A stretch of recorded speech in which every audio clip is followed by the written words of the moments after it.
Well সালমানের সাথে যেই দুজন ছিল সবচেয়ে বেশি সিনেমা করেছেন মৌসুমী শাবনূর, হ্যাঁ। এবং একটা সময় আমি তাদের সঙ্গে অনেক বেশি সিনেমাতে একদম, অভিনয় মানে করেছি, আমরা প্রচুর random ভালো ভালো কাজ করেছি। হ্যাঁ, অফকোর্স আমি তাদের কাছ থেকে মানে প্রথম অফকোর্স আমি জিজ্ঞেসই করতাম শাবনূরকে যে যদি সালমান হলে কিভাবে করতো বা ওর এগুলো হ্যাঁ হ্যাঁ হ্যাঁ হ্যাঁ of course I am very clear about my, মানে সেই ধরনের কোনো সংকটে পড়েননি? না না না না না না, বিকজ ওর সাথে আমি নিজেকে তুলনা করব, আমি আসলে মানে I am not that full, so he is মানে somewhere else, I'm in a different genre. আমি আমার আলাদা জায়গা, সালমান শাহর আলাদা জায়গা, নায়ক রাজের আলাদা জায়গা। So like I believe in that.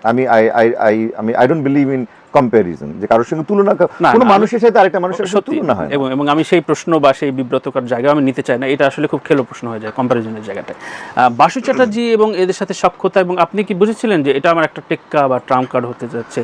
এই সিচুয়েশনটা কি আজ করা যায় তারকা জীবনে? না না, আমি এগুলি কিছুই আজ করতে পারিনি।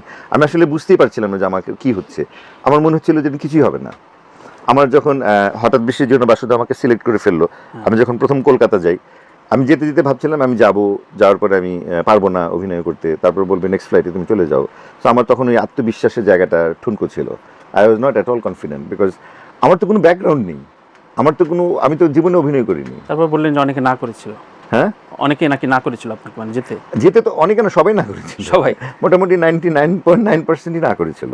আচ্ছা। এবং তার ম্যাক্সিমামেরই ধারণা ছিল কিছুই হবে না, বিকজ আমি কিন্তু এমনিতে ফ্যামিলি ওয়াইজ আমি ভেরি ইন্ট্রোভার্ট। আমি কিন্তু অনেক পারিবারিক একদম একটা মানে ছোট্ট গণ্ডির মধ্যে থাকতেই পছন্দ করি। সো আমি যে অনেক আছে না বন্ধুরা যে সবার সামনে একটু নেচে দেখাচ্ছে, একটু গান গেয়ে শোনাচ্ছে, আমাকে জীবনে মানে এখনো আমি পারবো না।